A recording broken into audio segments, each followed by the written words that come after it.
അതായത് എക്കണോമിക്സിലെ ഒന്നാമത്തെ ചാപ്റ്ററാണ് നമ്മൾ പറഞ്ഞുകൊണ്ടിരിക്കുന്ന. ഒന്നാമത്തെ ചാപ്റ്ററിന്റെ പേര് Indian economy on the eve of independence എന്ന് പറയുന്ന ചാപ്റ്ററാണ് നമ്മൾ പറഞ്ഞുകൊണ്ടിരുന്നത്. അപ്പൊ അതിലെ കഴിഞ്ഞ ദിവസം വരെ നമ്മൾ പഠിച്ചു നിർത്തിയ ഭാഗം എന്ന് പറഞ്ഞാൽ ഡെമോഗ്രാഫിക് കണ്ടീഷൻ വരെയുള്ള കാര്യങ്ങളാണ് നമ്മൾ കഴിഞ്ഞ ദിവസം പറഞ്ഞു നിർത്തിയത്. അപ്പോ ചാപ്റ്ററിന്റെ കാര്യങ്ങൾ ഒന്നുകൂടി ഒന്ന് പറയാം. അതായത് ഇന്ത്യൻ എക്കോണമി എന്ന് പറയുന്ന, അതായത് 1947 ഓഗസ്റ്റ് 15 നമുക്ക് ഇന്ത്യക്ക് സ്വാതന്ത്ര്യം കിട്ടുന്നു. അതിനു മുന്നേ വരെ ഉള്ള ബ്രിട്ടീഷുകാർ ഭരിച്ച ഇന്ത്യൻ സമ്പദ് വ്യവസ്ഥയുമായി ബന്ധപ്പെട്ടിട്ടുള്ള കാര്യങ്ങളാണ് ഈ ചാപ്റ്ററിലുടനീളം നമ്മൾ പറഞ്ഞുകൊണ്ടിരിക്കുന്നത്.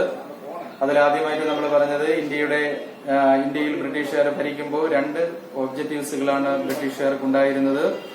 ഒന്നാമത്തെ ഒബ്ജക്റ്റീവ് എന്ന് പറയുന്നത് കളക്ടിംഗ് റോ മെറ്റീരിയൽസ് ഫ്രം ഇന്ത്യയിൽ നിന്നും അസംസ്കൃത വസ്തുക്കൾ ശേഖരിച്ചു കൊണ്ടുപോവുക. രണ്ടാമത്തെ എന്ന് പറയുന്നത് to convert India into the market for British manufactured goods, അതായത് ബ്രിട്ടീഷുകാരുടെ നിർമ്മിത വസ്തുക്കൾ വിൽക്കുവാനുള്ള ഒരു മാർക്കറ്റായിട്ട് ഇന്ത്യയെ മാറ്റുക എന്നുള്ളതാണ്. ഈ 2 നയങ്ങളായിരുന്നു ബ്രിട്ടീഷുകാർ പിന്തുടർന്നു വന്നത്. ഇതിനെ പരീക്ഷയ്ക്ക് ചോദിക്കുന്നതെന്ന് പറഞ്ഞാൽ key objectives of the Britishers during colonial period, കോളനിവൽക്കരണ കാലഘട്ടത്തിലെ ബ്രിട്ടീഷുകാരുടെ 2 പ്രധാനപ്പെട്ട ഒബ്ജക്റ്റീവ്സുകൾ എന്തെല്ലാം എന്നുള്ളതാണ് പരീക്ഷയ്ക്ക് ഇവിടെ നിന്ന് ചോദിക്കുന്നത്. അത് കഴിഞ്ഞതിന് ശേഷം നമ്മൾ പറഞ്ഞത് ഇന്ത്യയുടെ ദേശീയ വരുമാനവും പ്രതിശീർഷ വരുമാനം പോലുള്ള കാര്യങ്ങൾ കണക്കാക്കാൻ ബ്രിട്ടീഷുകാർ തയ്യാറായിരുന്നില്ല. അപ്പൊ അങ്ങനെ ഒരു സാഹചര്യം ഉണ്ടായപ്പോൾ അത് കണക്കാക്കുന്നതിന് വേണ്ടിയിട്ട് ചില ഇന്ത്യൻ സാമ്പത്തിക ശാസ്ത്രകാരന്മാർ അതിനൊരു ശ്രമം നടത്തി. അതിൽ പ്രധാനപ്പെട്ട സാമ്പത്തിക ശാസ്ത്രകാരന്മാരാരെല്ലാം എന്നുള്ളതാണ് പിന്നെ നമ്മൾ പറഞ്ഞത്. അത് പ്രധാനമായിട്ടും Dadabhai Naoroji, William Digby, Shirras, VKRD Rao, RC Desai തുടങ്ങിയ പ്രധാനപ്പെട്ട ആൾക്കാരാണ്. അപ്പൊ അതില് ദാദാഭായ് നവറോജി വളരെ പ്രധാനപ്പെട്ട ആളാണ്. കാര്യം ഇന്ത്യൻ സാമ്പത്തിക ശാസ്ത്രത്തിന്റെയും പൊളിറ്റിക്സിന്റെയും ഒക്കെ പിതാവായിട്ട് നമ്മൾ അംഗീകരിക്കപ്പെടുന്നത് ദാദാഭായ് നവറോജിയാണ്. അത് കഴിഞ്ഞതിന് ശേഷം നമ്മൾ പറഞ്ഞത് ബ്രിട്ടീഷുകാർ ഭരിച്ച ഓരോ മേഖലകൾ ഏതൊക്കെയാണെന്നാണ്. അപ്പൊ അതിൽ ആദ്യമായിട്ട് ബ്രിട്ടീഷുകാര് ഭരണം നടത്തിയ ഒരു മേഖലയാണ് അഗ്രികൾച്ചറൽ സെക്ടർ എന്ന് പറയുന്നത്. അഗ്രികൾച്ചറൽ സെക്ടർ എന്ന് പറഞ്ഞാൽ കൃഷി. അപ്പൊ കൃഷിയിൽ ബ്രിട്ടീഷുകാർ എന്ത് നയമാണ് പിന്തുടരുന്നതെന്ന് വന്നു കഴിഞ്ഞാൽ, അതായത് ഇന്ത്യയിൽ ബ്രിട്ടീഷുകാർ ഭരിക്കുമ്പോൾ ഇന്ത്യ എന്ന് പറയുന്ന രാജ്യത്ത് നടപ്പിലാക്കിയ ഏതൊരു വികസനവും ബ്രിട്ടീഷുകാരുടെ ആവശ്യങ്ങൾ നിറവേറ്റുക എന്ന ഉദ്ദേശത്തിന്റെ ഭാഗമായിട്ടാണ് ഇന്ത്യയിൽ അവർ ചെയ്തത്. അപ്പൊ എന്തെങ്കിലും ഒരു നേട്ടം ഇതുകൊണ്ടുണ്ടായിട്ടുണ്ടോ എങ്കിൽ അത് ബ്രിട്ടീഷുകാർക്ക് കൂടി ഉള്ള നേട്ടത്തിന് വേണ്ടിയിട്ട് മാത്രമാണ് ബ്രിട്ടീഷുകാർ എന്ത് ചെയ്തത്, ഇന്ത്യയിൽ ഒരു ഭരണ പരിഷ്കാര നേട്ടം അവർ കൊണ്ടുവന്നത്. അപ്പൊ നമ്മൾ അഗ്രികൾച്ചറൽ സെക്ടറിലേക്ക് നമ്മൾ പരിശോധിക്കുമ്പോൾ ഇന്ത്യ എന്ന് പറഞ്ഞാൽ ഒരു അഗ്രേറിയൻ എക്കോണമിയാണ്, കാർഷിക രാജ്യമാണ്. എല്ലാ വിഭാഗം ജനങ്ങളുടെയും കൃഷിയിൽ കഴിയുന്നവരാണ്. അപ്പൊ എന്നാൽ ബ്രിട്ടീഷുകാര് എന്ത് ചെയ്തു, അഗ്രികൾച്ചറിനെ തകർക്കുന്ന ഒരു നയമാണ് കൊണ്ടുവന്നത്. Britishers followed the policy of stagnation of Indian agriculture. തകർച്ച എന്നതിന് നമ്മളിവിടെ ഉപയോഗിക്കുന്ന ടേം സ്റ്റാഗ്നേഷൻ എന്നാണ്. സ്റ്റാഗ്നേഷൻ എന്ന് പറഞ്ഞാൽ തകർച്ച അല്ലെങ്കിൽ സ്തംഭനാവസ്ഥ എന്നൊക്കെയാണ് മീനിങ്. അപ്പൊ ഇത്രയും ഇത് പറഞ്ഞു. പിന്നെ അത് കഴിഞ്ഞിട്ട് ഈ തകർച്ചയ്ക്കുള്ള പ്രധാനപ്പെട്ട കാരണങ്ങൾ എന്തൊക്കെയെന്നുള്ളതാണ് നമ്മൾ പറഞ്ഞു. അതിൽ ഒന്നാമതായിട്ട് എക്സ്പ്ലോയിറ്റേറ്റീവ് ലാൻഡ് സെറ്റിൽമെന്റ്, ചൂഷണപരമായിട്ടുള്ള ഭൂനികുതി സമ്പ്രദായം. അടുത്ത ലാക്ക് ഓഫ് ഇറിഗേഷണൽ ഫെസിലിറ്റീസ്, ജലസേചനത്തിന്റെ അഭാവം. ലാക്ക് ഓഫ് ഫെർട്ടിലൈസർ യൂസസ്, വളങ്ങളുടെയൊക്കെ അഭാവം. ലാക്ക് ഓഫ് ടെക്നോളജി, സാങ്കേതിക വിദ്യയുടെ കുറവ്. കൊമേഴ്ഷ്യലൈസേഷൻ ഓഫ് അഗ്രികൾച്ചർ, കൃഷിയുടെ വാണിജ്യവൽക്കരണം പോലുള്ള കാര്യങ്ങളാണ് ഇന്ത്യൻ അഗ്രികൾച്ചറിന്റെ സ്റ്റാഗ്നേഷന് കാരണമായിട്ടുള്ള പ്രധാനപ്പെട്ട റീസൺസുകളായിട്ട് നമ്മൾ പറഞ്ഞു. ഓക്കെ, അത് കഴിഞ്ഞതിന് ശേഷം പിന്നെ നമ്മൾ പറഞ്ഞു ലാൻഡ് സെറ്റിൽമെന്റിലെ ഏറ്റവും പ്രോമിനന്റ് ഫോം എന്ന് പറയുന്നത് സെമീന്ദാരിയാണ്. സെമീന്ദാരി, റൈറ്റ്വാരി, മഹൽവാരി എന്നിങ്ങനെ 3 പ്രധാനപ്പെട്ട വ്യവസ്ഥകളാണ് ബ്രിട്ടീഷുകാർ ഫോളോ ചെയ്തുകൊണ്ടിരുന്നത്. അതിൽ സെമീന്ദാരിയാണ് ഏറ്റവും പ്രോമിനന്റ് ആയിട്ടുള്ള സിസ്റ്റം എന്ന് നമ്മൾ പറഞ്ഞു. സെമീന്ദാർസ് എന്ന് പറയുന്നത് are the ultimate owners of the land. ലാൻഡിന്റെ യഥാർത്ഥ അവകാശികൾ സെമീന്ദാർമാരാണ്. അവർ കർഷകരെ ഉപയോഗിച്ച് കൃഷി ചെയ്യുക എന്നുള്ളതാണ് സെമീന്ദാർമാർ നടപ്പിലാക്കേണ്ടിരുന്നത്. The zamindari system was implemented by Britishers during in the Bengal presidency. Bengal മേഖലയിലാണ് ബ്രിട്ടീഷുകാർ ഈ നയം പിന്തുടർന്ന് വന്നുകൊണ്ടിരുന്നത്. പിന്നെ നമ്മൾ കണ്ടത് ഇൻഡസ്ട്രിയാണ്. ഇൻഡസ്ട്രിയൽ സെക്ടറിലും ബ്രിട്ടീഷുകാര് ഡി ഇൻഡസ്ട്രിയലൈസേഷൻ പോളിസി എന്ന് പറയുന്ന ഒരു നയമാണ് ബ്രിട്ടീഷുകാർ കൊണ്ടുവന്നത്. അപ്പൊ പരീക്ഷയ്ക്ക് ചോദിക്കുന്ന ഒരു ഇതാണ്, ഇൻഡസ്ട്രിയൽ സെക്ടറിൽ ബ്രിട്ടീഷുകാർ കൊണ്ടുവന്ന നയം ഏതാണ്? D industrialisation. ഡി ഇൻഡസ്ട്രിയലൈസേഷൻ എന്ന് പറഞ്ഞു കഴിഞ്ഞാൽ collecting raw materials from India and India into the market for British manufactured goods. ഈ 2 പോയിന്റുകളാണ് ഡി ഇൻഡസ്ട്രിയലൈസേഷൻ പോളിസിയിൽ വരുന്നത്. പിന്നെ നമ്മൾ പറഞ്ഞത് ഇന്ത്യയിലെ ഇന്ത്യൻ ഹാൻഡിക്രാഫ്റ്റ് ഇൻഡസ്ട്രികളൊക്കെ തകർന്നു.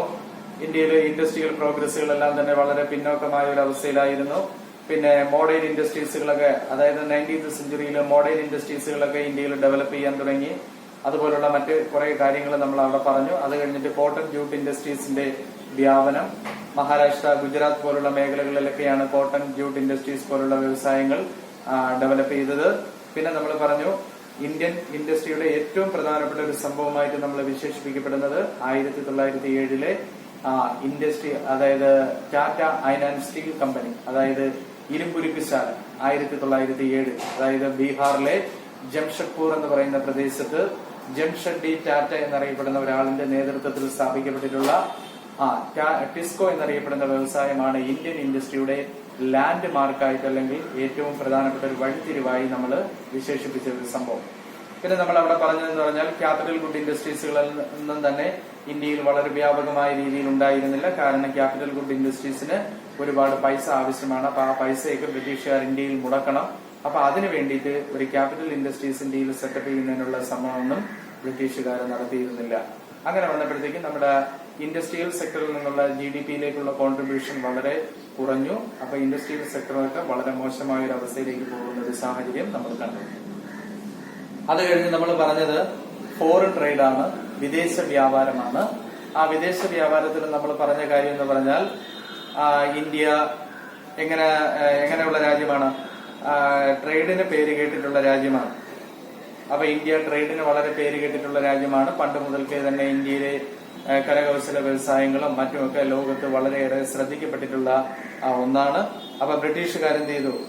ബ്രിട്ടീഷുകാര് ഈ ട്രേഡിൽ ഏർപ്പെടുന്ന, അല്ലെങ്കിൽ ട്രേഡുമായിട്ട് ഇന്ത്യയുമായിട്ട് ട്രേഡ് ചെയ്യുമ്പോഴത്തേക്ക് അവരുടെ മനസ്സിലുണ്ടായിരുന്ന ഒരു പോളിസി എന്ന് പറയുന്നത് ട്രേഡിനെ എങ്ങനെയെങ്കിലും നശിപ്പിക്കുക, ഇന്ത്യയിൽ ഉണ്ടായിരുന്ന ട്രേഡിനെ എങ്ങനെയെങ്കിലും നശിപ്പിക്കുക എന്നുള്ളതായിരുന്നു. അപ്പൊ ആ നശിപ്പിക്കുന്നതിന്റെ ഭാഗവുമായി ബന്ധപ്പെട്ട് ബ്രിട്ടീഷുകാർ ചെയ്തിരുന്ന ഒരു പരിപാടി എന്ന് പറഞ്ഞാൽ the British during the colonial period India is an exporter of primary goods and importer of finished products. ഇതാണ് നമ്മൾ അവിടെ പറഞ്ഞ പോയിന്റ്. അതായത് ബ്രിട്ടീഷ് കാലഘട്ടത്തില് ഇന്ത്യ പ്രൈമറി ഗുഡുകൾ എക്സ്പോർട്ട് ചെയ്യുകയും ഫിനിഷ്ഡ് ഗുഡ്സുകൾ ഇമ്പോർട്ട് ചെയ്യപ്പെടുകയും ചെയ്യുന്ന ഒരു രാജ്യമായി മാറി. അപ്പൊ അത് എന്തുകൊണ്ടാണെന്ന് ചോദിച്ചു കഴിഞ്ഞാൽ ഇന്ത്യയിൽ നിന്ന് പ്രാഥമികമായ വസ്തുക്കൾ ബ്രിട്ടനിൽ കൊണ്ടുപോയി നിർമ്മിച്ച് ഉൽപ്പന്നങ്ങളാക്കി തിരിച്ച് ഇന്ത്യയിൽ കൊണ്ടുവന്ന് വിൽക്കുക എന്ന് പറയുന്ന നയമാണ് ബ്രിട്ടീഷുകാർ എന്ത് ചെയ്തിരുന്നത്, നടത്തിയിരുന്നത്. അപ്പൊ അതിന്റെ പിന്നിലുള്ള ലക്ഷ്യം എന്ന് പറഞ്ഞു കഴിഞ്ഞാൽ ഇൻഡസ്ട്രിയും മറ്റുമെല്ലാം എവിടെയായിരുന്നു? ബ്രിട്ടനിലായിരുന്നു. അപ്പൊ ബ്രിട്ടനിൽ കൊണ്ടുപോയി അവിടുത്തെ ഉൽപ്പന്നങ്ങളാക്കി തിരിച്ചിവിടെ കൊണ്ടുവന്ന് വലിയ വിലയിൽ വിൽക്കുക എന്നുള്ളതായിരുന്നു ബ്രിട്ടീഷുകാര് നടത്തിയിരുന്ന ഒരു പ്രധാനപ്പെട്ട ട്രേഡ് സെക്ടറിൽ കാണാൻ പറ്റുന്ന ഒരു പ്രധാനപ്പെട്ട കേസ്. പിന്നെ അത് കഴിഞ്ഞിട്ട് നമ്മൾ പറഞ്ഞത് ഈ ഇന്ത്യയിൽ എക്സ്പോർട്ട് സർപ്ലസ് ഉണ്ടായി, അല്ലെങ്കിൽ ബ്രിട്ടീഷ് കാലഘട്ടത്തിലുള്ള ട്രേഡുമായി ബന്ധപ്പെട്ട് ഇന്ത്യയിൽ ഒരുപാട് എക്സ്പോർട്ട് സർപ്ലസ് ഉണ്ടായി. പക്ഷെ ഉണ്ടായ എക്സ്പോർട്ട് സർപ്ലസുകളൊന്നും തന്നെ ഇന്ത്യൻസിന്റെ ബെനിഫിറ്റിന് വേണ്ടിയിട്ട് ബ്രിട്ടീഷുകാര് ഉപയോഗിച്ചിരുന്നില്ല എന്നുള്ളതാണ് നമ്മൾ അടുത്ത പറഞ്ഞത്. അപ്പൊ അതെല്ലാം ബ്രിട്ടീഷുകാരുടെ ആവശ്യങ്ങൾക്ക് വേണ്ടിയിട്ടാണ് ഉപയോഗിച്ചിരുന്നത്. അപ്പൊ ഈ പറഞ്ഞ point salient features of India's foreign trade എന്ന രീതിയിലാണ് നമ്മൾ പഠിച്ചത്. അതില് ഒന്നാമത്തെ പറഞ്ഞത് എക്സ്പോർട്ട് സർപ്ലസ് ഉണ്ടായ എക്സ്പോർട്ട് സർപ്ലസുകൾ ഇന്ത്യൻസിന് വേണ്ടിയിട്ട് ബ്രിട്ടീഷുകാർ വിനിയോഗിക്കപ്പെട്ടിരുന്നില്ല. അപ്പൊ ഈ രണ്ട് കാര്യങ്ങൾ നമ്മൾ അവിടെ പറഞ്ഞു. പിന്നെ നമ്മൾ അതിനകത്ത് പറഞ്ഞ അടുത്ത ഏരിയ ആണ് ഡെമോഗ്രാഫിക് കണ്ടീഷൻ എന്ന് പറയും. ഡെമോഗ്രാഫിക് കണ്ടീഷൻ, ഡെമോഗ്രാഫി എന്ന് പറഞ്ഞു കഴിഞ്ഞാൽ സ്റ്റഡി ഓഫ് പോപ്പുലേഷൻ, ജനസംഖ്യയെ സംബന്ധിക്കുന്ന പഠനത്തെ വിളിക്കുന്ന പേരാണ് ഡെമോഗ്രാഫിക് കണ്ടീഷൻ എന്ന് പറയുന്നത്. ആ സിദ്ധാന്തത്തെ നമ്മൾ അറിയപ്പെടുന്ന പേരാണ് ഡെമോഗ്രാഫിക് ട്രാൻസിഷൻ തിയറി എന്ന് പറയും. ഡെമോഗ്രാഫിക് ട്രാൻസിഷൻ തിയറി, അതായത് പോപ്പുലേഷനുമായി ബന്ധപ്പെട്ടിട്ടുള്ള, ജനസംഖ്യയുമായി ബന്ധപ്പെട്ടിട്ടുള്ള പഠനത്തിന്റെ വിളിക്കുന്ന ആ സിദ്ധാന്തത്തിന്റെ പേരാണ് ഡെമോഗ്രാഫിക് ട്രാൻസിഷൻ തിയറി എന്ന് പറയുന്നത്. അപ്പൊ ബ്രിട്ടീഷ് കാലഘട്ടത്തില് ജനസംഖ്യയുമായി ബന്ധപ്പെട്ടിട്ടുള്ള കാര്യങ്ങൾക്ക് വേണ്ടിയിട്ട്, അല്ലെങ്കിൽ ജനസംഖ്യാപരമായിട്ടുള്ള വിവരങ്ങൾ നമ്മൾ മനസ്സിലാക്കിയിരുന്നത് സെൻസസ് എന്ന് പറയുന്ന ഒരു വകുപ്പിലൂടെയാണ്, അല്ലെങ്കിൽ ഒരു ഏർപ്പാടിലൂടെയാണ്. ഇന്ത്യയിലെ ആദ്യത്തെ സെൻസസ് നടപ്പിലാക്കുന്നത് 1881 the first census of India was in 1881. 1881 ഇന്ത്യയിലെ ഒന്നാമത്തെ സെൻസസ് നടപ്പിലാക്കുന്നത് ബ്രിട്ടീഷുകാർ. ഓക്കെ, അപ്പൊ ആ സെൻസസ് നടപ്പിലാക്കിയതിനു ശേഷം ഓരോ 10 വർഷങ്ങളിലാണ് ബ്രിട്ടീഷുകാർ ഇന്ത്യയിൽ സെൻസസ് നടപ്പിലാക്കുന്നത്. ഓരോ 10 വർഷങ്ങൾ എന്ന് പറയുമ്പോൾ 1881 ഇന്ത്യയിൽ ഒന്നാമത്തെ സെൻസസ് നടന്നു എങ്കിൽ 1891 അടുത്ത സെൻസസ് നടക്കുന്നത്. അങ്ങനെ ഓരോ 10 വർഷങ്ങൾ വെച്ച് നിങ്ങൾ കാൽക്കുലേറ്റ് ചെയ്താൽ മതി. അപ്പൊ ഇപ്പൊ നമ്മുടെ ഇന്ത്യയുടെ സെൻസസ് കഴിഞ്ഞത് 2011 സെൻസസ് ആണ് കഴിഞ്ഞിരിക്കുന്നത്. അതിന്റെ സെൻസസിന്റെ കാലയളവ് അവസാനിച്ചു. 2020 അടുത്ത 2021 ആകുമ്പോഴത്തേക്ക് അടുത്ത സെൻസസ് എന്ത് ചെയ്യും, ഇന്ത്യയിൽ സ്റ്റാർട്ട് ചെയ്യും. അപ്പൊ സെൻസസിനിടയിലുള്ള കാലയളവ് എന്ന് പറയുന്നത് 10 വർഷമാണ്. 1881 ഇന്ത്യയിലെ ആദ്യത്തെ സെൻസസ് നടന്നത്. ഓരോ 10 വർഷങ്ങൾ വെച്ച് കാൽക്കുലേറ്റ് ചെയ്യുമ്പോൾ സെൻസസിന്റെ പീരീഡ് കിട്ടും. ഓക്കെ. പിന്നെ നമ്മൾ പറഞ്ഞത് ബ്രിട്ടീഷ് കാലഘട്ടത്തിലുണ്ടായിരുന്ന പ്രധാനപ്പെട്ട ഡെമോഗ്രാഫിക് കണ്ടീഷൻസുകൾ ഏതൊക്കെയാണെന്നുള്ളതാണ്. ബ്രിട്ടീഷ് കാലഘട്ടത്തിലുണ്ടായ പ്രധാനപ്പെട്ട ഡെമോഗ്രാഫിക് കണ്ടീഷൻസ്. ആ ഡെമോഗ്രാഫിക് കണ്ടീഷൻസ് എന്ന് പറയുന്നത് അത് നമ്മൾ പഠിക്കുന്നത് ഇങ്ങനെയാണ്. അതായത് demographic indicators during British rule. British കാലഘട്ടത്തിലെ ഡെമോഗ്രാഫിക് ഇൻഡിക്കേറ്ററുകൾ ഏതെല്ലാം, അല്ലെങ്കിൽ ജനസംഖ്യാ സൂചകങ്ങൾ ഏതെല്ലാം നമ്മൾ പഠിച്ചിട്ടുള്ളതാണ്. അതിൽ ഒന്നാമത് നമ്മൾ പഠിച്ചത് the literacy level was low. The literacy level was only 13%. അതായത് സാക്ഷരത എന്ന് പറയുന്നത് വെറും 13% മാത്രമായിരുന്നു സാക്ഷരതാ നിരക്ക്. Literacy level was only 13%. അടുത്ത രണ്ടാമത് നമ്മൾ പറഞ്ഞത് the female literacy was very low. അപ്പൊ മൊത്തം സാക്ഷരത എന്ന് പറയുന്നത് 13% ആൾക്കാർ ആയിരുന്നു. എന്നാൽ അതിൽ സ്ത്രീ സാക്ഷരത എന്ന് പറയുന്നത് വളരെ മോശമായിരുന്നു, അല്ലെങ്കിൽ വളരെ കുറവായിരുന്നു. The female literacy was very low. അപ്പൊ ഒന്നാമത്തെ പോയിന്റ് ഇതാണ്. ഒന്നാമത് the literacy level was only 13%. അതായത് സാക്ഷരത 13%. Number 2 the female literacy was low. അതായത് സ്ത്രീ സാക്ഷരത വളരെ കുറവായിരുന്നു. രണ്ടാമത്തെ പോയിന്റ് അതാണ്. ഇനി മൂന്നാമത്തെ പോയിന്റ് പറഞ്ഞത് the public health facilities was unavailable. Public health facilities was unavailable. പൊതു ആരോഗ്യ സംവിധാനങ്ങൾ കുറവായിരുന്നു. പൊതു ആരോഗ്യ സംവിധാനങ്ങൾ കുറവായിരുന്നു. അടുത്തത് നമ്മൾ പറഞ്ഞത് the unavailable public health facilities create wide spread diseases. അതായത് പൊതുജന ആരോഗ്യ സംവിധാനങ്ങളുടെ കുറവ് എന്തിന് കാരണമായി തീർന്നു? വൈഡ് സ്പ്രെഡ് ഡിസീസസ്, അല്ലെങ്കിൽ വിശാലമായ രോഗങ്ങൾ, അല്ലെങ്കിൽ പകർച്ചവ്യാധികളും മറ്റുമൊക്കെ ഉണ്ടാകുന്നതിന് കാരണമായി തീർന്നു. അത് കഴിഞ്ഞിട്ട് പിന്നെ നമ്മൾ പറഞ്ഞത് മോർട്ടാലിറ്റി റേറ്റ് വാസ് ഹൈ. മാതൃമരണ നിരക്ക് കൂടുതലായിരുന്നു. Infant mortality was high. ശിശുമരണ നിരക്ക് കൂടുതലായിരുന്നു. പിന്നെ the life expectancy was only 44 years. അതായത് ജനങ്ങളുടെ ആയുർദൈർഘ്യം എന്ന് പറയുന്നത് 44 വയസ്സ് വരെ ആയി. ഓക്കെ. അപ്പൊ ഇത്രയും കാര്യങ്ങളാണ് നമ്മൾ കഴിഞ്ഞ ദിവസം പറഞ്ഞു നിർത്തിയത്. ഈ ചാപ്റ്ററുമായി ബന്ധപ്പെട്ട ആദ്യം മുതലുള്ള കാര്യങ്ങളാണ് ഞാൻ ഇതുവരെ പറഞ്ഞത്. ഇനി അടുത്ത നമുക്ക് ഇതിനകത്ത് പഠിക്കാനുള്ള ഒരു പുതിയ ഭാഗമാണ് ഒക്കുപേഷണൽ സ്ട്രക്ചർ എന്ന് പറയുന്നത്. ഓക്കെ.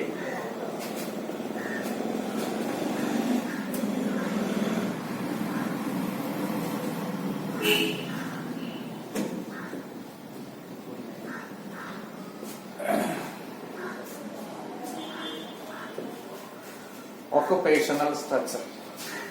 ഒക്കുപേഷൻ എന്ന് പറഞ്ഞാൽ അർത്ഥം എന്തിനാണ്? What is occupation? ഒക്കുപേഷൻ എന്ന് പറയുന്നത് ജോലിയാണ്, അല്ലെ? ഒക്കുപേഷണൽ സ്ട്രക്ചർ എന്ന് പറഞ്ഞാൽ നമ്മുടെ തൊഴിൽ മേഖല എങ്ങനെയായിരുന്നു എന്നുള്ളതാണ്. ബ്രിട്ടീഷ് കാലഘട്ടത്തിലെ നമ്മളെ തൊഴിൽ മേഖല എങ്ങനെയായിരുന്നു? അപ്പൊ ഒക്കുപേഷൻ എന്ന്, അല്ലെങ്കിൽ ഒക്കുപേഷണൽ സ്ട്രക്ചർ എന്ന് പറഞ്ഞു കഴിഞ്ഞാൽ means the distribution of workers among different sectors of the economy. ഇതാണ് ഒക്കുപേഷണൽ സ്ട്രക്ചറിന്റെ മീനിങ് എന്ന് പറയുന്നത്. The distribution of workers among different sectors of the economy. Sectors of the economy. അപ്പൊ the distribution of work force among the different sectors of the economy. ഇതിനെ വിളിക്കുന്ന പേരാണ് എന്തെന്ന് പറയുന്ന ഒക്കുപേഷണൽ സ്ട്രക്ചർ എന്ന് പറയുന്നത്. എന്ന് പറഞ്ഞാൽ ദ ഡിസ്ട്രിബ്യൂഷൻ ഓഫ് വർക്കേഴ്സ് എന്ന് പറഞ്ഞാൽ ജോലിക്കാരുടെ വിതരണം among different sectors of the economy. വ്യത്യസ്തമായ മേഖലകളിൽ പണിയെടുക്കുന്ന വിവിധ ജോലിക്കാരുടെ അനുപാതത്തെ അല്ലെങ്കിൽ വിതരണത്തെ അറിയപ്പെടുന്ന പേരാണ് എന്തെന്ന് പറയുന്നത്? ഒക്കുപേഷണൽ സ്ട്രക്ചർ എന്ന് പറയുന്നത്. എന്താണ് ഒക്കുപേഷണൽ സ്ട്രക്ചർ എന്നുള്ളത്? ഒരു മാർക്കിന് ഓർത്ത് വെച്ചുള്ളത്. എന്താണ് ഒക്കുപേഷണൽ സ്ട്രക്ചർ എന്ന് പറഞ്ഞാൽ? Different workers. ഇവിടെ നോക്കൂ, the distribution of workers among different sectors. വിവിധ സെക്ടറുകളിൽ, സെക്ടറുകൾ എന്ന് പറഞ്ഞാൽ എന്തിനാണ്? മേഖലകൾ. അപ്പൊ വിവിധ സെക്ടറുകളിൽ പണിയെടുക്കുന്ന അല്ലെങ്കിൽ വിവിധ മേഖലകളിൽ പണിയെടുക്കുന്ന ജോലിക്കാരുടെ വിതരണത്തെ വിളിക്കുന്ന പേരാണ് ഒക്കുപേഷണൽ സ്ട്രക്ചർ എന്ന് പറയുന്നത്. ഒരിക്കൽ കൂടി, the distribution of workers among different sectors of the economy. വിവിധ മേഖലകളിൽ പണിയെടുക്കുന്ന ജോലിക്കാരുടെ വിതരണത്തെ അറിയപ്പെടുന്ന പേരാണ് തൊഴിൽ ഘടന എന്ന പേരിൽ അറിയപ്പെടുന്നത്. മലയാളത്തിൽ മനസ്സിലായോ? വിവിധ മേഖലകളിൽ പണിയെടുക്കുന്ന ജോലിക്കാരുടെ വിതരണത്തെ അറിയപ്പെടുന്ന പേരാണ് ഒക്കുപേഷണൽ സ്ട്രക്ചർ എന്ന് പറയുന്നത്. ഇനി ഈ ഒക്കുപേഷണൽ സ്ട്രക്ചർ എന്ന് പറയുന്ന ഈ സെക്ടേഴ്സിനെ നമ്മൾ പ്രധാനമായിട്ടും മൂന്നായിട്ട് തരംതിരിക്കും. എക്കണോമിക് സെക്ടേഴ്സ് നിങ്ങൾ നേരത്തെ പഠിച്ചിട്ടുള്ളതാണ്. അതിനെ നമ്മൾ മൂന്നായിട്ട് തരംതിരിക്കും. അതിൽ ഒന്നാമത്തെ മേഖലയെ നമ്മൾ പറയുന്ന പേരാണ് പ്രൈമറി സെക്ടർ എന്ന് പറയും. Primary sector. രണ്ടാമത്തെ മേഖലയെ നമ്മൾ പറയുന്നത് സെക്കൻഡറി സെക്ടർ.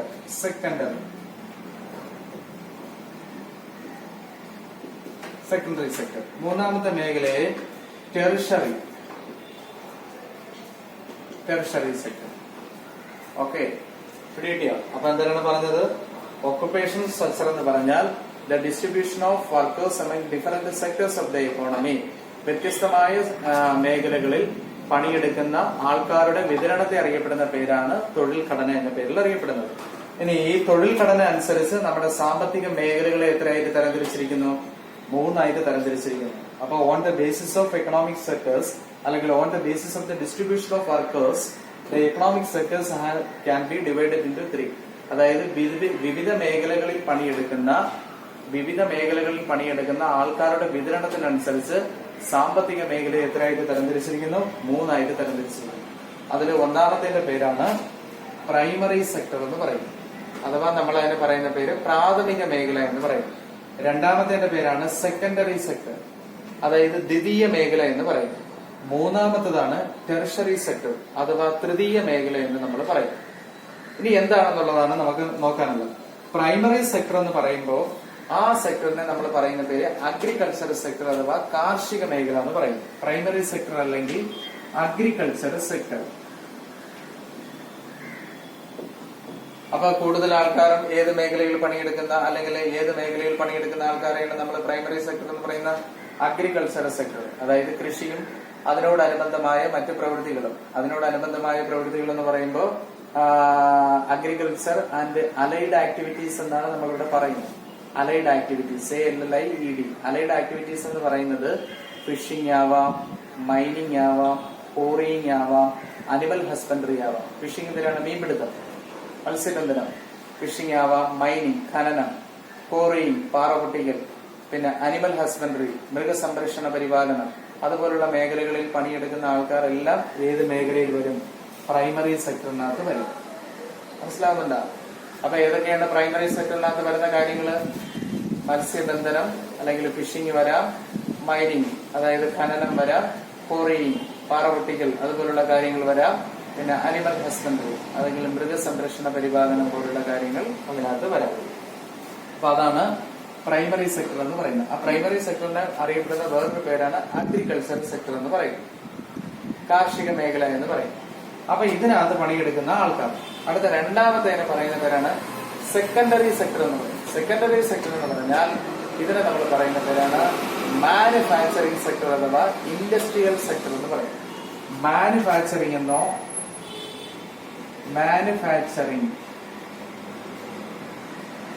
അല്ലെങ്കിൽ നമ്മൾ അതിനെ പറയുന്ന പേരാണ് ഇൻഡസ്ട്രിയൽ. മാനുഫാക്ചറിംഗ് അല്ലെങ്കിൽ ഇൻഡസ്ട്രിയൽ സെക്ടർ എന്ന് പറയും. അപ്പൊ ഈ മേഖലയിൽ പണിയെടുക്കുന്ന ആൾക്കാർ. അടുത്ത ഏതാണ്? Tertiary sector. ടെറിഷറി സെക്ടർ എന്ന് പറയുന്നത് പ്രധാനമായിട്ടും അത് ഉദ്ദേശിക്കുന്നത് ഏതാണ്? സർവീസ് സെക്ടറാണ്. സർവീസ്.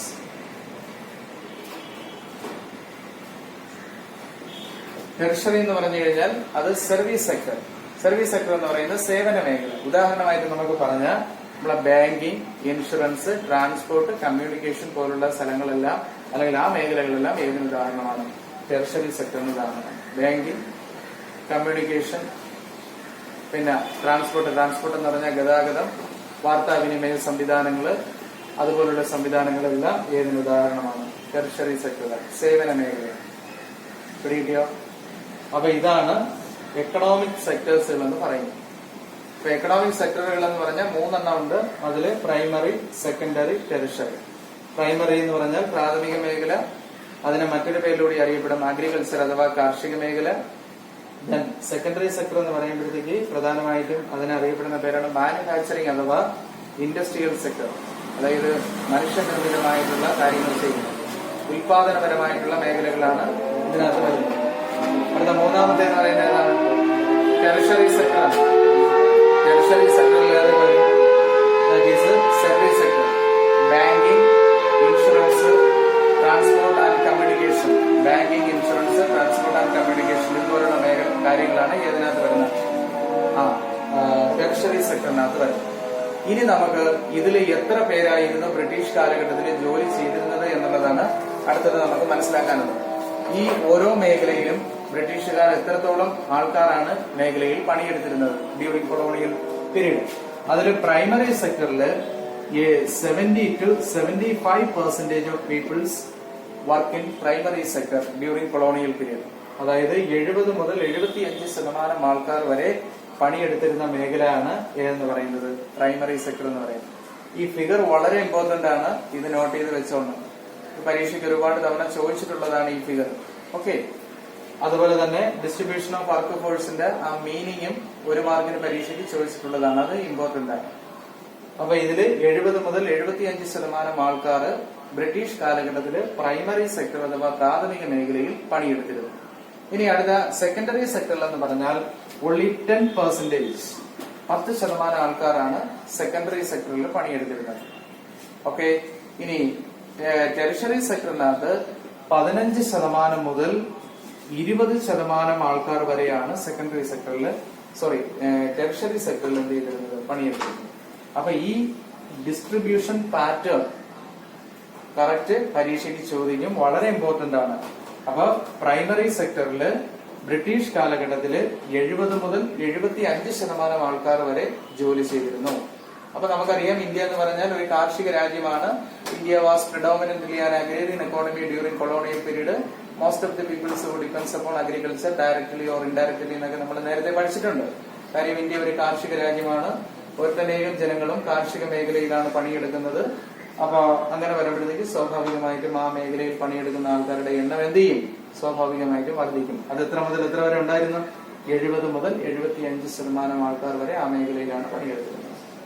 ഇനി അടുത്ത സെക്കൻഡറി സെക്ടറിൽ ബ്രിട്ടീഷ് കാലഘട്ടത്തിൽ ഉണ്ടായിരുന്നത് only 10% ആൾക്കാർ മാത്രമേ ഉണ്ടായിരുന്നുള്ളൂ. കാര്യം നമുക്കറിയാം ബ്രിട്ടീഷുകാർ നമ്മുടെ രാജ്യത്ത് ഇൻഡസ്ട്രിക്ക് ആവശ്യമായിട്ടുള്ള കാര്യങ്ങളൊന്നും തന്നെ എന്ത് ചെയ്തിരുന്നില്ല. അപ്പൊ അതൊക്കെ എന്ത് ചെയ്തു? സെക്കൻഡറി സെക്ടറിൽ ജനങ്ങൾ പണിയെടുക്കുന്നതുമായി ബന്ധപ്പെട്ട് ആൾക്കാരുടെ എണ്ണമൊക്കെ കുറയുന്നതിന് കാരണമായി തീർന്നു. ഇനി ടെറിഷറി സെക്ടറിൽ 15 മുതൽ 20% ആൾക്കാർ വരെയാണ് ടെറിഷറി സെക്ടറിൽ എന്ത് ചെയ്തിരുന്നത്? പണിയെടുത്തിരുന്നത്. 15 മുതൽ 20% ആൾക്കാർ വരെ ടെറിഷറി സെക്ടറിൽ പണിയെടുത്തിരുന്നു. അപ്പൊ ഇത്ര കാര്യങ്ങൾ മാത്രം നിങ്ങൾ ഏതിനകത്ത് ശ്രദ്ധിച്ചാൽ മതി? ഒക്കുപേഷണൽ സ്ട്രക്ചറിനകത്ത് ശ്രദ്ധിച്ചാൽ മതി. ഇത്ര കാര്യങ്ങളെ പരീക്ഷയ്ക്ക് ചോദിക്കാൻ സാധ്യതയുള്ളൂ. അപ്പൊ ഏതൊക്കെയാണ് നമ്മൾ പറഞ്ഞത്? ഒക്കുപേഷണൽ സ്ട്രക്ചർ എന്തിനാണെന്നുള്ളതിന്റെ ഡെഫിനിഷൻ ആദ്യം മനസ്സിലാക്കുക. എന്തിനാണ്? ദ ഡിസ്ട്രിബ്യൂഷൻ ഓഫ് വർക്കേഴ്സ് എന്ന different sectors of the economy. മലയാളത്തിൽ നമ്മൾ എങ്ങനെ പറയും? അതായത് വ്യത്യസ്ത വിഭാഗം, വ്യത്യസ്ത സാമ്പത്തിക മേഖലകളിൽ പണിയെടുക്കുന്ന വിവിധ ജോലിക്കാരുടെ വിതരണത്തെ അറിയപ്പെടുന്ന പേരാണ് ഒക്കുപേഷണൽ സ്ട്രക്ചർ അഥവാ തൊഴിൽ മേഖല എന്ന പേരിൽ അറിയപ്പെടുന്നു. തൊഴിൽ മേഖല അനുസരിച്ച് നമ്മളെ സെക്ടറുകളെ എത്രയായിട്ട് തരംതിരിക്കാം? 3 ആയിട്ട് തരംതിരിക്കാം. ഏതൊക്കെയാണ്? Primary, secondary, tertiary. പ്രാഥമികം, ദ്വിതീയം, തൃതീയം. പ്രാഥമിക മേഖല വേറൊരു പേരിലൂടെ അറിയപ്പെടുന്നതിനാണ് അഗ്രികൾച്ചറൽ സെക്ടർ.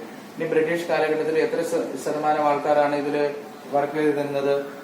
ഇന്ത്യയിലെ 70 to 75% ഓഫ് ദി പീപ്പിൾ, അത്രയും ആൾക്കാരാണ് അഗ്രികൾച്ചറൽ സെക്ടറിൽ ഉണ്ടായിരുന്നത്. ഇനി രണ്ടാമത്തെ സെക്ടർ ഏതാണ്? സെക്കൻഡറി സെക്ടറാണ്. ആ സെക്കൻഡറി സെക്ടർ എന്ന് പറയുന്നത് മാനുഫാക്ചറിംഗ് സെക്ടറാണ്, മനുഷ്യനിർമ്മിതമായിട്ടുള്ള സെക്ടറുകളാണ്. അതായത് ഉൽപാദനവുമായി ബന്ധപ്പെട്ട മേഖലയാണ് സെക്കൻഡറി സെക്ടർ എന്ന് പറയുന്നത്. അതിലെ പെർസെന്റേജ് എത്രയായിരുന്നു? ഓൺലി 10% ആയിരുന്നു, 10% ആൾക്കാരാണ്. ഇനി മൂന്നാമത്തേത് എന്ന് പറഞ്ഞാൽ എന്താണ്? ടെറിഷറി സെക്ടർ അഥവാ സർവീസ് സെക്ടറാണ്. ആ മേഖലയിൽ എത്രയായിരുന്നു? 15 മുതൽ 20% ആൾക്കാർ വരെയാണ് ആ മേഖലയിൽ പണിയെടുക്കുന്നത്. ഇത്രയും കാര്യങ്ങൾ പിടികിട്ടിയല്ലോ. ഒക്കുപേഷൻ സ്ട്രക്ചറുമായി ബന്ധപ്പെട്ട കേസ് പിടികിട്ടില്ലേ? ഓക്കെ. ഇനി നമുക്ക് ഇതിനകത്ത് ഒരു കാര്യം കൂടെ പറയാനുണ്ട്. അതാണ് ഇതിന്റെ അകത്ത് ലാസ്റ്റ് പോയിന്റ് ആണ്, ഈ ചാപ്റ്ററിലെ ഏറ്റവും ലാസ്റ്റ് ഭാഗം. അപ്പൊ ഏതൊക്കെയായി നമ്മൾ ഏതൊക്കെ കാര്യങ്ങളാണ് പഠിച്ചത്? അഗ്രികൾച്ചർ പഠിച്ചു, ഇൻഡസ്ട്രി പഠിച്ചു, ഫോറിൻ ട്രേഡ് പഠിച്ചു, ഡെമോഗ്രാഫിക് കണ്ടീഷൻ പഠിച്ചു, പിന്നെ ഏത് പഠിച്ചു? ഒക്കുപേഷണൽ സ്ട്രക്ചർ പഠിച്ചു. ഇനി ഒരു കാര്യം കൂടെ മാത്രമേ അവശേഷിക്കുള്ളൂ. അഗ്രികൾച്ചർ എന്ന് പറഞ്ഞാൽ മലയാളം, ഇൻഡസ്ട്രി വ്യവസായം, ഫോറിൻ ട്രേഡ് എന്ന് പറഞ്ഞാൽ വിദേശ വ്യാപാരം, ഡെമോഗ്രാഫിക് കണ്ടീഷൻ എന്ന് പറഞ്ഞാൽ ജനസംഖ്യാസ്ഥിതി, ഒക്കുപേഷണൽ സ്ട്രക്ചർ എന്ന് പറഞ്ഞാൽ തൊഴിൽ ഘടന. മലയാളത്തിൽ ഇങ്ങനെയാണ് നമ്മൾ പറയുന്നത്. ഇനി ലാസ്റ്റ് മേഖലയാണ് നമുക്ക് പഠിക്കാനുള്ളത്. അതോടുകൂടി ഈ ചാപ്റ്റർ തീരെയാണ്. അതിന്റെ പേരാണ് ഇൻഫ്രാസ്ട്രക്ചർ എന്ന് പറയും. Number 5 infrastructure.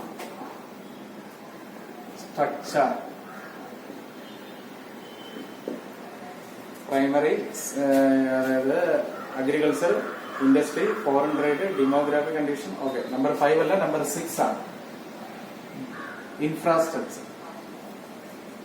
ഇൻഫ്രാസ്ട്രക്ചർ എന്ന് പറഞ്ഞാൽ എന്താണ്? ഇൻഫ്രാസ്ട്രക്ചർ എന്ന പദം നിങ്ങൾ നേരത്തെ കേട്ടിട്ടുണ്ടോ? ഇൻഫ്രാസ്ട്രക്ചർ എന്ന് പറഞ്ഞാൽ മലയാളത്തിൽ നമ്മൾ അതിനെ അടിസ്ഥാന സൗകര്യങ്ങൾ എന്ന് പറയും. അടിസ്ഥാന സൗകര്യങ്ങൾ. ഒരു രാജ്യത്തിന്റെ അടിസ്ഥാന സൗകര്യങ്ങൾ എന്ന് പറഞ്ഞാൽ ഏതൊക്കെയായിരിക്കാം? അവിടുത്തെ റോഡ്, റെയിൽവേ, തുറമുഖങ്ങള്, അതുപോലുള്ള കാര്യങ്ങളാണ് ആ രാജ്യത്തിന്റെ എന്തെന്ന് പറയുന്ന. പിന്നെ പോസ്റ്റ് ആൻഡ് ടെലിഗ്രാഫ്, അതുപോലുള്ള സംവിധാനങ്ങളാണ് ആ രാജ്യത്തിന്റെ അടിസ്ഥാന സൗകര്യങ്ങൾ എന്ന് പറയുന്നത്. ഇപ്പൊ ഇന്ത്യ എന്ന് പറയുന്ന രാജ്യം നമ്മൾ എടുക്കുമ്പോൾ ഇന്ത്യയുടെ അടിസ്ഥാന സൗകര്യങ്ങൾ ഏതൊക്കെയാണ്?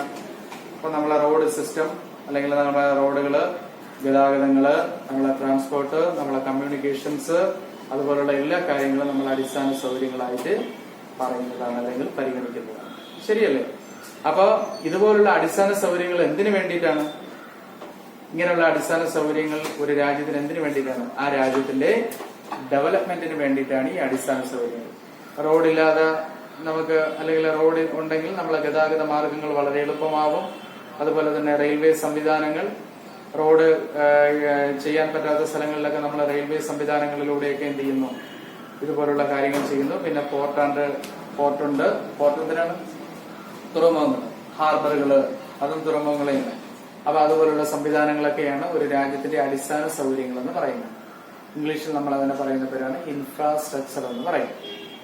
അപ്പൊ ബ്രിട്ടീഷ് കാലഘട്ടത്തിലുള്ള അടിസ്ഥാന സൗകര്യങ്ങൾ എന്തൊക്കെയായിരുന്നു എന്നുള്ളത്. ഓക്കെ. അപ്പൊ അതില് പ്രധാനപ്പെട്ട കാര്യങ്ങൾ ഞാൻ പറയുകയാണ്. അതായത് ബ്രിട്ടീഷുകാരുടെ ഭരണകാലഘട്ടത്തില് ഇന്ത്യയുടെ ഇൻഫ്രാസ്ട്രക്ചർ വളരെ ഡെവലപ്ഡ് ആയിരുന്നു. ഡെവലപ്ഡ് എന്ന് പറഞ്ഞാൽ എന്തിനാണ്? വളരെ വികാസം പ്രാപിച്ച ഒന്നായിരുന്നു. പക്ഷെ ആ ഡെവലപ്മെന്റൽ ഇൻഫ്രാസ്ട്രക്ചർ എന്ന് പറയുന്നത് ആർക്ക് വേണ്ടിയിട്ടായിരുന്നു? ബ്രിട്ടീഷുകാർക്ക് വേണ്ടിയിട്ടായിരുന്നു. പിടികിട്ടിയ? ഇപ്പൊ ബ്രിട്ടീഷുകാരുടെ മോട്ടീവ്സുകൾ അല്ലെങ്കിൽ അവരുടെ ലക്ഷ്യങ്ങൾ സാറ്റിസ്ഫൈ ചെയ്യുന്നതിന് ആവശ്യമായിട്ടായിരുന്നു ഇന്ത്യയുടെ ഏതുണ്ടായിരുന്നത്? ഇന്ത്യയിൽ ഇൻഫ്രാസ്ട്രക്ചറുകൾ ബ്രിട്ടീഷുകാർ ഡെവലപ്പ് ചെയ്തിരുന്നത്. അപ്പൊ during colonial period the infrastructure development of India was high, but these infrastructure is used for the, അല്ലെങ്കിൽ it is used for the Britishers to satisfy their own interest. അപ്പൊ ബ്രിട്ടീഷുകാർക്ക് അവരുടെ താല്പര്യങ്ങൾ സംരക്ഷിക്കാൻ വേണ്ടിയിട്ടാണ് ഇത്തരത്തിലുള്ള ഇൻഫ്രാസ്ട്രക്ചറുകൾ ബ്രിട്ടീഷുകാരെ ചെയ്തത്? ഇന്ത്യയിൽ ബ്രിട്ടീഷുകാർ ചെയ്തിരുന്നത്. അപ്പൊ അതിലെ പ്രധാനപ്പെട്ട ഇൻഫ്രാസ്ട്രക്ചറുകളായിരുന്നു, ആ കാലഘട്ടത്തിലെ ഏറ്റവും പ്രധാനപ്പെട്ട ഇൻഫ്രാസ്ട്രക്ചറുകളായിരുന്നു railway, port, post and telegraph, water transport etcetera. അപ്പൊ ഏതൊക്കെയാണ്? റെയിൽവേ, പോർട്സ് എന്തിനാണ്? തുറമുഖങ്ങൾ. പിന്നെ പോസ്റ്റ് ആൻഡ് ടെലിഗ്രാഫ്,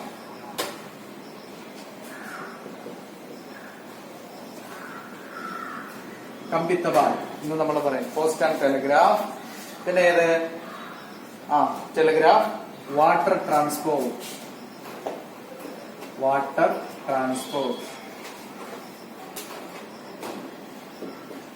അപ്പൊ വാട്ടർ ട്രാൻസ്പോർട്ട് ഇതുപോലുള്ള സംവിധാനങ്ങളായിരുന്നു ഇന്ത്യയുടെ ഇൻഫ്രാസ്ട്രക്ചർ ഫെസിലിറ്റീസ് അല്ലെങ്കിൽ അടിസ്ഥാന സൗകര്യങ്ങൾ എന്ന് പറയുന്നത്. ഇത്രയും കാര്യങ്ങളാണ്. അപ്പൊ ഏതൊക്കെയാണ് ഇൻഫ്രാസ്ട്രക്ചർ എന്ന് പറഞ്ഞാൽ? അതിൽ നമ്മൾ പറഞ്ഞ പോയിന്റ് എന്താണ്? During colonial period infrastructure was developed, but these infrastructure to satisfy their own അല്ലെങ്കിൽ to selfish motives by Britishers. അതായത് ബ്രിട്ടീഷുകാരുടെ സെൽഫിഷായ അല്ലെങ്കിൽ അവരുടെ താല്പര്യങ്ങൾക്കനുസരിച്ചുള്ള കാര്യങ്ങൾ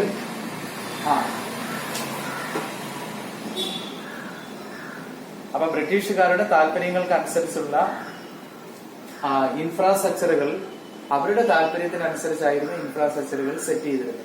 അതെന്തിനു വേണ്ടിയിട്ടാണ്? കാര്യം ചില ലക്ഷ്യങ്ങൾ അവർക്ക് ഇന്ത്യയിൽ നിന്ന് നേടേണ്ടതുണ്ടായിരുന്നു. അപ്പൊ പ്രധാനമായിട്ടും ബ്രിട്ടീഷുകാർ ഇന്ത്യയിൽ സ്ഥാപിച്ച അടിസ്ഥാന സൗകര്യങ്ങൾ ഏതൊക്കെയാണ്? റെയിൽവേ ഏറ്റവും പ്രധാനപ്പെട്ട പോയിന്റ് ആണ് റെയിൽവേ എന്ന് പറയുന്നത്. റെയിൽവേയെ കുറിച്ച് നമ്മൾ പിന്നീട് ഡീറ്റെയിൽ ആയിട്ട് അങ്ങോട്ട് പഠിക്കും. റെയിൽവേ, പിന്നെ പോർട്സ് എന്തിനാണ്? തുറമുഖങ്ങൾ. ഓക്കെ, നമ്മുടെ കേരളത്തിനകത്തൊക്കെ തുറമുഖങ്ങളുണ്ടല്ലോ. കേരളത്തിനകത്ത് ഏത് തുറമുഖമാണ്? കൊച്ചി, നമ്മൾ കേട്ടിട്ടില്ലേ? ഓക്കെ, പിന്നെ ഇന്ത്യക്കകത്ത് ഏറ്റവും കൂടുതൽ തുറമുഖങ്ങളുള്ളത് എവിടെയാണ്? ഇന്ത്യ എന്ന് പറയുന്ന രാജ്യത്ത് ഏറ്റവും കൂടുതൽ തുറമുഖങ്ങളുള്ളത് ഏത് സംസ്ഥാനത്തിലാണ്? തമിഴ്നാട്. അപ്പൊ തമിഴ്നാട്ടിലൊക്കെ ഒരുപാട് തുറമുഖങ്ങളും കാര്യങ്ങളൊക്കെ ഉണ്ട്. അപ്പൊ അതൊക്കെ സ്ഥാപിച്ചത് അല്ലെങ്കിൽ അങ്ങനെയുള്ള മേഖലകളിലൊക്കെ ആ തുറമുഖങ്ങൾ പോലുള്ള കാര്യങ്ങളൊക്കെ സ്ഥാപിച്ചത്, അതിന് മുൻകൈ എടുത്തത് ബ്രിട്ടീഷുകാരാണ്. Okay, yes. പിന്നെ പോസ്റ്റ് ആൻഡ് ടെലിഗ്രാഫ് ഈ സംവിധാനം, പിന്നെ വാട്ടർ ട്രാൻസ്പോർട്ട്, ജലസേചന സൗകര്യങ്ങൾ അല്ലെങ്കിൽ വാട്ടർ ട്രാൻസ്പോർട്ട്, അതുപോലുള്ള സംവിധാനങ്ങളെല്ലാം തന്നെ രാജ്യത്തിനകത്ത് ചെയ്തത് ആരാണ്? ബ്രിട്ടീഷുകാരാണ്. അപ്പൊ അതൊക്കെ എന്തിനു വേണ്ടിയിട്ടായിരുന്നു? ബ്രിട്ടീഷുകാരുടെ ഇൻട്രസ്റ്റ് സാറ്റിസ്ഫൈ ചെയ്യുന്നതിന് വേണ്ടിയിട്ടായിരുന്നു. അപ്പൊ അതിൽ ഏറ്റവും പ്രധാനപ്പെട്ട ഒരു ട്രാൻസ്പോർട്ടാണ് നമ്മൾ റെയിൽവേ എന്ന് പറയുന്നത്. അപ്പൊ അതിന് അടുത്ത് നമ്മൾ പഠിക്കാൻ പോകുന്നത് റെയിൽവേയെ കുറിച്ചാണ് പഠിക്കാൻ പോകുന്നത്. റെയിൽവേ. അപ്പൊ ഇന്ത്യയില് റെയിൽവേ ഇൻട്രൊഡ്യൂസ് ചെയ്യുന്നത് 1850 ഇന്ത്യയില് റെയിൽവേ ഇൻട്രൊഡ്യൂസ് ചെയ്യുന്നത്. പിന്നീട് ആ വർഷം കുറിച്ച് വെച്ചുള്ള 1850 എന്ത് ചെയ്യുന്നത്? ഇന്ത്യയില് റെയിൽവേ ഇൻട്രൊഡ്യൂസ് ചെയ്യുന്നത്. The railway was introduced in India 1850. 1850 ഇന്ത്യയില് റെയിൽവേ കൊണ്ടുവരുന്നത്. അപ്പൊ റെയിൽവേ കൊണ്ടുവരുമ്പോഴത്തേക്ക് റെയിൽവേക്ക് ഒരുപാട് ബെനിഫിറ്റുകളുണ്ട്. റെയിൽവേ നടത്തുന്നത് കൊണ്ട് ഒരുപാട് ബെനിഫിറ്റുകളുണ്ട്. അപ്പോ റെയിൽവേയുടെ പ്രധാനപ്പെട്ട ബെനിഫിറ്റുകൾ എന്ന് പറഞ്ഞാൽ, ഒന്നാമത്തെ the people can travel long distance. എന്തിനാണ് ഞാൻ പറഞ്ഞ കാര്യങ്ങള്? ഇൻഫ്രാസ്ട്രക്ചറിലെ ഏറ്റവും പ്രധാനപ്പെട്ട ഒരു സംഭവമാണ് റെയിൽവേ എന്ന് പറഞ്ഞത്. റെയിൽവേ ഇന്ത്യയിൽ ഇൻട്രൊഡ്യൂസ് ചെയ്ത ഏത് വർഷമാണ്? 1850. ഓക്കെ, ഇനി ആ റെയിൽവേ കൊണ്ടുള്ള ബെനിഫിറ്റുകൾ എന്തെല്ലാം? ബെനിഫിറ്റ്. ഓക്കെ, അതിൽ ഒന്നാമത്തെ ബെനിഫിറ്റ് നമ്മൾ എന്താണ് പറഞ്ഞത്? People can travel long distances. ജനങ്ങൾക്ക് വിദൂരമായ യാത്രകൾ ചെയ്യാൻ പറ്റി. ശരിയല്ലേ? റെയിൽവേ എന്ന് പറയുന്നത് ഇന്ത്യയിലെ ദീർഘദൂര യാത്രകൾക്ക് വേണ്ടിയിട്ട് നമ്മൾ വിനിയോഗിക്കപ്പെട്ടു. റെയിൽവേ ഒന്നാമത്തെ നേട്ടം അതാണ്, people can travel long distance. ഇനി രണ്ടാമത്തെ നേട്ടമായിട്ട് പറയുന്നത് railway connect production centres into marketing centres. ഇതിലാണ് railway connect production centres into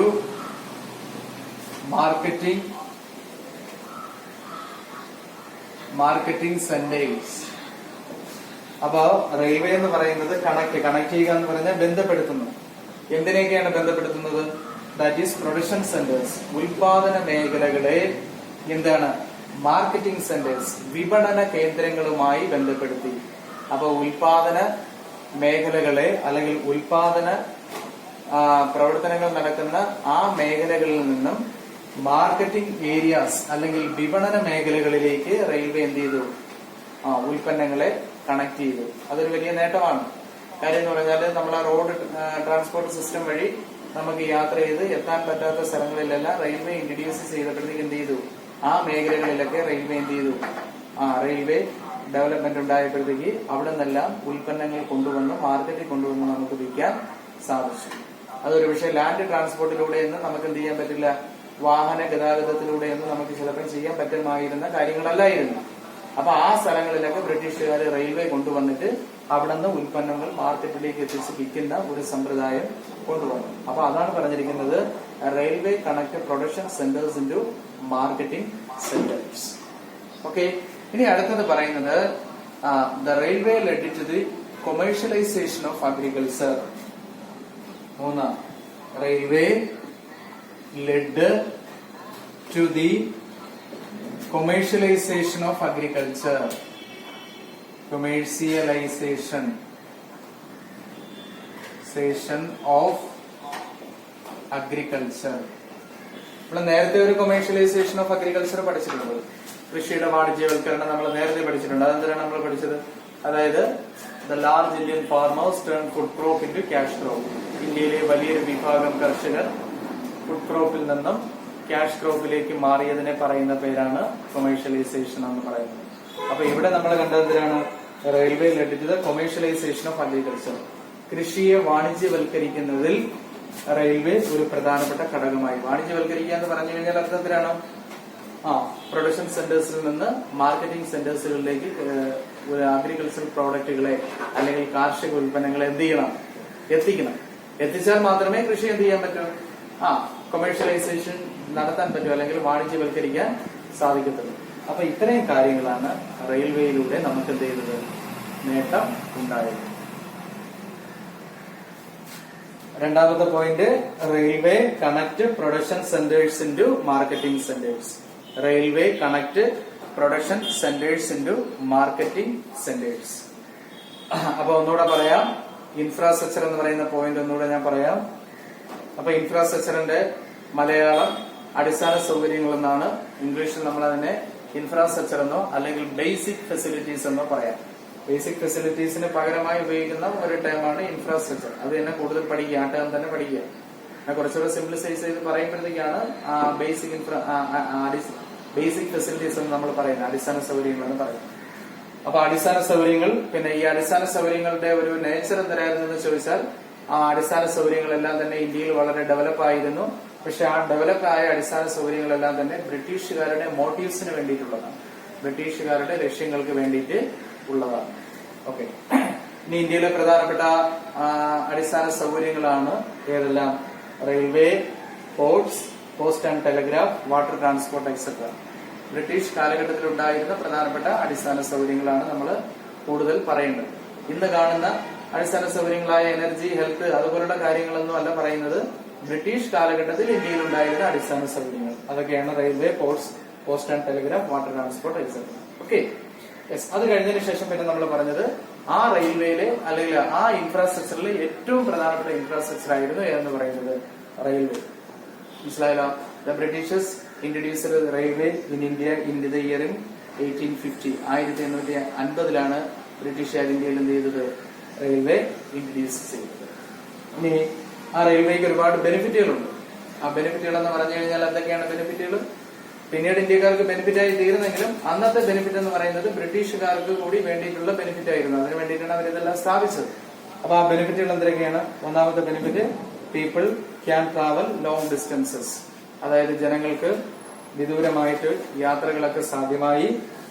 പിന്നെ railway connect production centres into marketing centre. ഉൽപാദന കേന്ദ്രങ്ങളെ വിപണന കേന്ദ്രങ്ങളുമായിട്ട് റെയിൽവേ ബന്ധപ്പെടുത്തി. ഓക്കെ. പിന്നെ railway led to the commercialisation of agriculture. കൃഷിയുടെ വാണിജ്യവൽക്കരണം നടത്തുന്നതിൽ റെയിൽവേ ഒരു പ്രധാനപ്പെട്ട ഘടകമായി. മനസ്സിലായല്ലോ? അപ്പൊ ഇത്രയും കാര്യങ്ങളാണ് ഇൻഫ്രാസ്ട്രക്ചറിനകത്ത് പ്രധാനമായിട്ടും ഉൾപ്പെട്ടിട്ടുള്ളത്. അപ്പൊ നമുക്ക് പറയാം, ബ്രിട്ടീഷുകാർ ഇവിടെ നടപ്പിലാക്കിയ എല്ലാ നയങ്ങളും എല്ലാ പോളിസികളും ബ്രിട്ടീഷുകാരുടെ നേട്ടങ്ങൾക്ക് വേണ്ടിയിട്ടുള്ളതായിരുന്നു, മറിച്ച് ഇന്ത്യക്കാരുടെ നേട്ടങ്ങൾക്ക് വേണ്ടിയിട്ടല്ല. ഓക്കെ, അപ്പൊ ശ്രദ്ധിക്കുക, നമ്മൾ പഠിച്ച കാര്യങ്ങള്, ഇന്ന് പഠിച്ച കാര്യങ്ങൾ എത്രയാണ്? ഒക്കുപേഷണൽ സ്ട്രക്ചർ പഠിച്ച കാര്യങ്ങൾ ഒന്നുകൂടെ ഞാൻ സമ്മപ്പ് ചെയ്യാണ്. ഒക്കുപേഷണൽ സ്ട്രക്ചർ, ഒക്കുപേഷണൽ സ്ട്രക്ചർ എന്ന് പറയുമ്പോഴത്തേക്ക് തൊഴിൽ ഘടന, the distribution of workers among different sectors of the economy, അതിന്റെ പേര് ഒക്കുപേഷണൽ സ്ട്രക്ചർ. അതായത് വിവിധ സാമ്പത്തിക മേഖലയിൽ പണിയെടുക്കുന്ന വിവിധ ആൾക്കാരുടെ വിതരണത്തെ അറിയപ്പെടുന്ന പേരാണ് തൊഴിൽ ഘടന എന്ന പേരിൽ അറിയപ്പെടുന്നത്. തൊഴിൽ ഘടന അനുസരിച്ച് പ്രൈമറി, സെക്കൻഡറി, ടെറിഷറി. പ്രൈമറി എന്ന് പറഞ്ഞാൽ അഗ്രികൾച്ചർ, അത് ബ്രിട്ടീഷ് കാലഘട്ടത്തിൽ 70 മുതൽ 75% ആൾക്കാർ വരെ അതിൽ പണിയെടുത്തിരുന്നു. രണ്ടാമത്തെ മേഖല സെക്കൻഡറി സെക്ടറാണ്, അല്ലെങ്കിൽ മാനുഫാക്ചറിംഗ് സെക്ടറാണ്. ആ മാനുഫാക്ചറിംഗ് സെക്ടറിൽ ഏകദേശം 10% അല്ലെങ്കിൽ 10% ആൾക്കാരാണ് ആ മേഖലയിൽ പണിയെടുത്തിരുന്നത്. ആ ഫിഗർ വളരെ ഇമ്പോർട്ടന്റ് ആണ്, നോട്ട് ചെയ്ത് വെച്ചോളണം. ഒരുപാട് തവണ പരീക്ഷയ്ക്ക് റിപ്പീറ്റ് ചെയ്തിട്ടുള്ള ഒന്നാണ്. ഇനി അടുത്ത മൂന്നാമത്തെ മേഖല എന്ന് പറയുന്നത് ടെറിഷറി സെക്ടറാണ്. ടെറിഷറി സെക്ടറിൽ ഏകദേശം 70 to 75% of the peoples depends upon tertiary sector. അപ്പൊ അതാണ് ഒക്കുപേഷണൽ സ്ട്രക്ചറിന്റെ ഒരു പാറ്റേൺ എന്ന് പറയുന്നത്. അത് കഴിഞ്ഞ് നമ്മൾ വന്നത് ഇൻഫ്രാസ്ട്രക്ചറാണ്. ബേസിക് ഫെസിലിറ്റീസ് എന്നാണ് അതിനറിയപ്പെടുന്നത്. ഇൻഫ്രാസ്ട്രക്ചറുകൾ പ്രധാനമായിട്ടും ബ്രിട്ടീഷുകാരുടെ ഡെവലപ്ഡ് ആയിരുന്നു. അത് ബ്രിട്ടീഷുകാരുടെ സെൽഫിഷ് മോട്ടീവ്സിന് വേണ്ടിയിട്ടാണ് ഡെവലപ്പ് ചെയ്തത്. Railway, ports and telegraph, water transport പോലുള്ള സംവിധാനങ്ങളാണ് ഇന്ത്യയിലെ പ്രധാനപ്പെട്ട എന്തെന്ന് പറയുന്നത് അടിസ്ഥാന സൗകര്യങ്ങൾ എന്ന് പറയുന്നത്. അതിൽ ഏറ്റവും പ്രധാനപ്പെട്ട റെയിൽവേ ആണ്. The railway introduced by Britishers in 1850, 1850 അത് ഇൻട്രൊഡ്യൂസ് ചെയ്തത്. റെയിൽവേക്ക് ഒരുപാട് ബെനിഫിറ്റുകളുണ്ട്. അപ്പോൾ ഇത് പരീക്ഷയ്ക്ക് ചോദിക്കുന്ന what are the salient features അല്ലെങ്കിൽ what are the highlights features of India's infrastructure.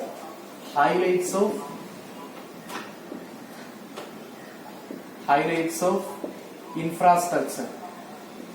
അതില് ഏതാണ്? റെയിൽവേ. അപ്പൊ റെയിൽവേയുടെ ഹൈലൈറ്റ്സ് പോയിന്റുകൾ ഏതൊക്കെയാണ്, പ്രസക്തമായിട്ടുള്ള പോയിന്റുകൾ ഏതൊക്കെയാണെന്ന് ചോദിച്ചാൽ പറയേണ്ടത് ഇങ്ങനെയാണ്. പിന്നെ റെയിൽവേ കൊണ്ട് ഒരുപാട് ബെനിഫിറ്റുകൾ ഉണ്ടായി.